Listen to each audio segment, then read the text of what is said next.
Okay, this is a presentation called Audio Summaries Help Improve Understanding and Engagement, and it is by the Center on Disability and Community Inclusion at the University of Vermont in February 2025. I'm Audrey Homan. I'm a certified accessibility specialist, and I work at the Center on Disability and Community Inclusion, also known as CDCI, at the University of Vermont. The two big takeaways I'd like you to get from this presentation are one, that we believe audio summaries help improve understanding and engagement. And two, CDCI's use of audio, our pivot to audio, marks a change in how we interact with our Community Advisory Council, or our CAC. Let me tell you a little bit about CDCI. We are the Center on Disability and Community Inclusion at the University of Vermont, and we are Vermont's University Center on Excellence in Developmental Disabilities. We're home to 34 full-time staff and 26 current projects. Now, what do we do with audio at CDCI? Well, first and foremost, we produce and share a monthly podcast. It's called Green Mountain Disability Stories, and it's a series of conversations with people with disabilities who live in the Green Mountain state of Vermont. We publish one episode per month, sometimes more, but all of them are available as video on our YouTube channel, and they also have downloadable audio in MP3 format, and all of them come with an annotated transcript, by which I mean it's a transcript of what was said during the episode, but it also has links and photos that our guests share to give a broader picture of their lives. We also produce plain language research summaries. We do one per quarter, and they're available as a plain language PDF and as downloadable audio, again, in MP3 format, and generally I record them. These are all recorded by human beings who get to, especially we try to get the author of the research summaries, which is usually me, to do their own recording. We also offer downloadable audio for all of our videos. Now, all of our videos have human-edited captions, and most also have transcripts. But we have more than 200 published videos, so I'm a little bit behind with getting the transcripts out. But we do try to give downloadable audio as well with our videos. The video on screen is a still from the most recent one we published, which is our executive director, Dr. Jesse Suter, who simply explained our federal funding situation to our audience using plain language. Because it's just Dr. Suter addressing the camera for about 4 minutes, talking in plain language about our federal funding situation, that lent itself really well to producing audio to go with the video.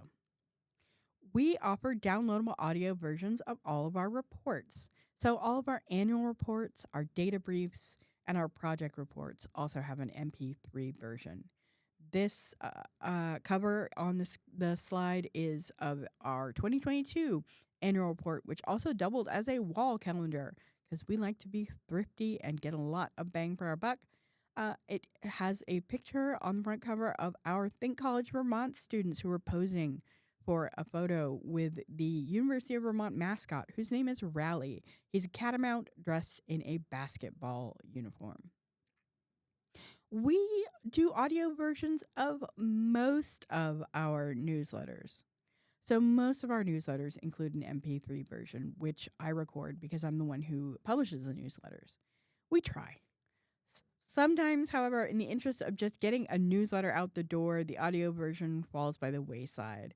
But when we do include an audio version, it consistently performs in the top 3 links for that issue of the newsletter. So why are we doing this?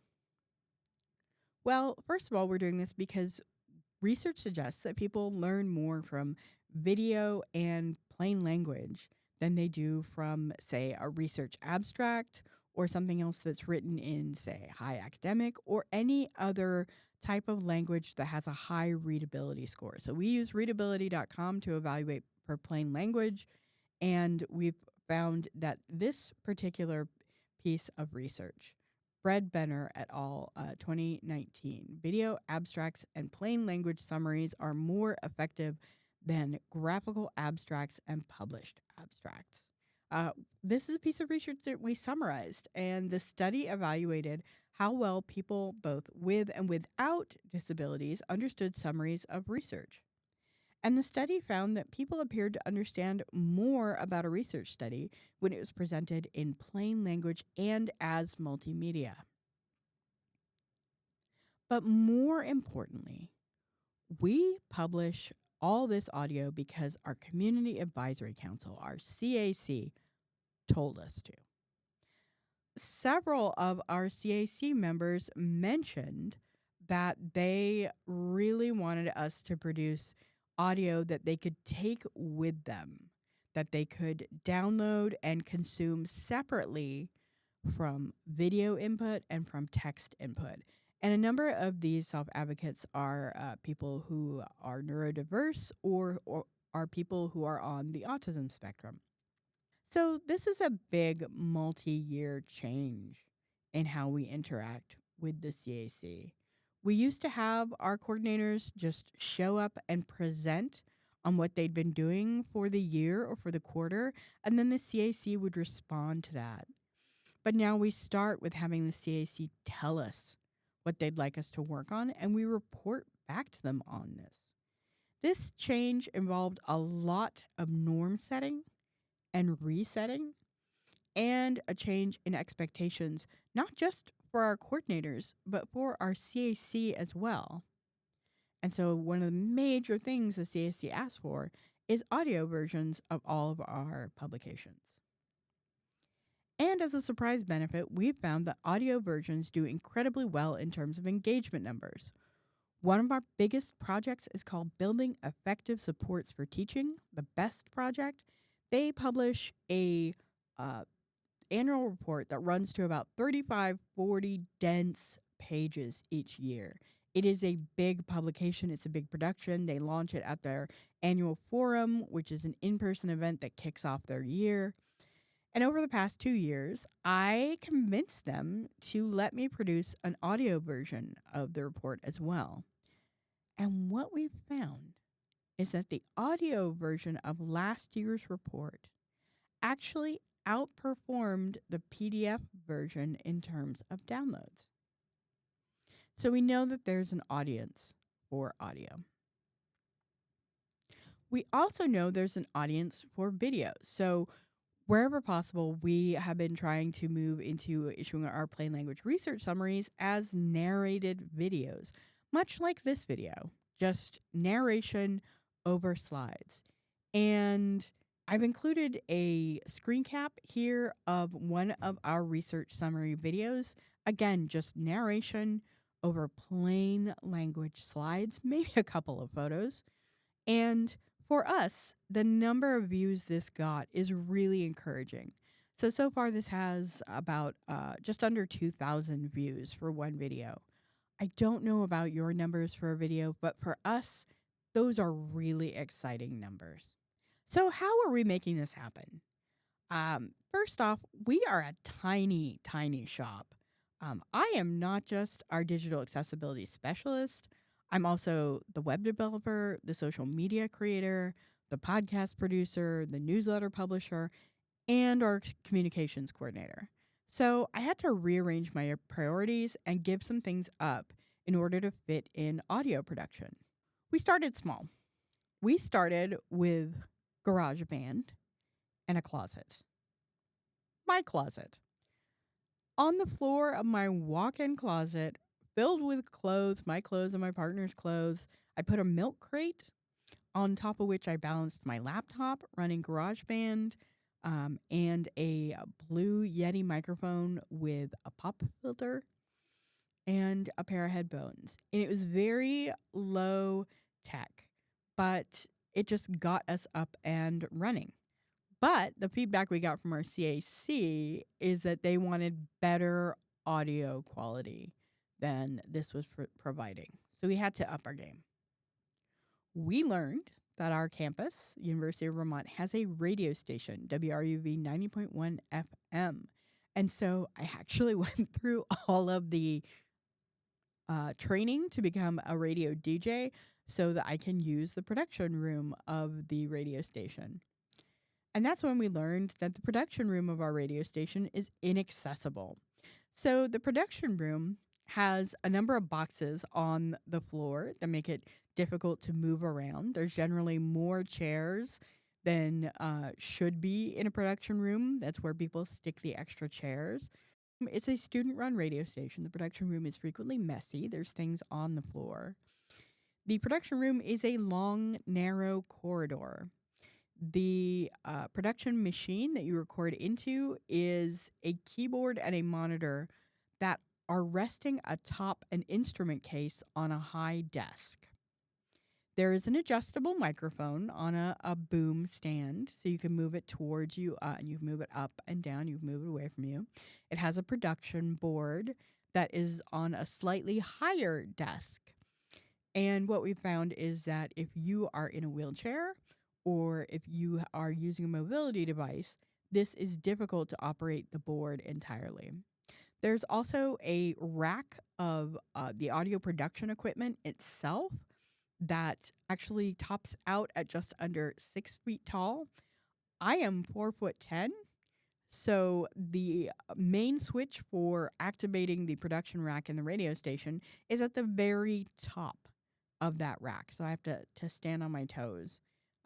So if you can see that there are some accessibility issues with the radio station. So we kind of added that to our to-do list. And we also built our own media lab in my office. We turned my office into a media lab.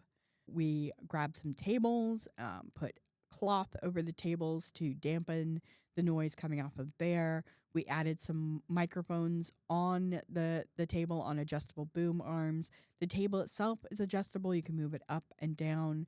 We moved my office so that I was in one of the rooms that has a accessible doorway. There's not a lot of extra furniture in the office so that, we can get multiple wheelchairs in there, multiple power chairs, multiple manual chairs. We've tested it with different types of chairs. There are movable additional chairs in there. We also, because we don't have a lot of funds for this. So instead of the regular acoustic baffling that many radio stations or media labs use, the professional kind that you would buy, we used cork boards that were going free in the campus stationery cupboard, along with a roll of cork that one of our colleagues at CDCI had finished decorating her house with and just gave us the remnant, which we then nailed to the wall, along with some quilts that my mom made that we hung up with binder clips. In case you are interested, here is a full list of the equipment that we used to pull together our media lab, along with how much it cost. We did buy our microphones as package deals with pop filters and the boom arms off of a giant online retailer. But we inherited a green screen from a retiring faculty member. We had a department in our college that lost their funding. And so they basically had an open house / yard sale with their equipment closet where we picked up interview microphones on stands and XLR cables and an iPad. Again, the roll of cork was donated by one of my colleagues. The quilts were made by my mom. The table and chairs were given to us free by our college. We bought some headphones off the online retailer. We bought a ring light off the online retailer. And we bought to do video, we bought a new iPad, which was the most expensive thing on our list. But really, we pulled this together on a shoestring budget. But overall, our Community Advisory Council is pretty pleased with our audio. Our engagement numbers are up. Our projects are filling up our very own Media Labs calendar. They're starting to reserve it more and want to come in and record their own audio. And we're slowly building audio into more of our workflows. Did we mention our CAC is pretty pleased? They're pretty pleased. We did run into a slight hiccup in that I'm hard of hearing. I wear hearing aids on both ears, and I'm the one doing the audio production. So my levels are not always perfect. And the CAC, there's definitely some folks who are very sensitive to audio levels who have pointed out that they would love it if I have basically a secondary listener who can go through and do some listening before I ship the audio out. I'm not sure how I wound up in this position, but it's a team effort and we're really trying to make it work because overall we're finding that, again, it's increasing our engagement, it's increasing people's understanding of the work that we're putting out, and this is what we are supposed to be doing. We're supposed to be listening to our CAC. This is one of the first and most major initiatives they tasked us with. If you have any questions, please let me know. You can reach me at audrey.homan@uvm.edu. And you can access this presentation as a PDF or this narrated audio. Thanks for your time.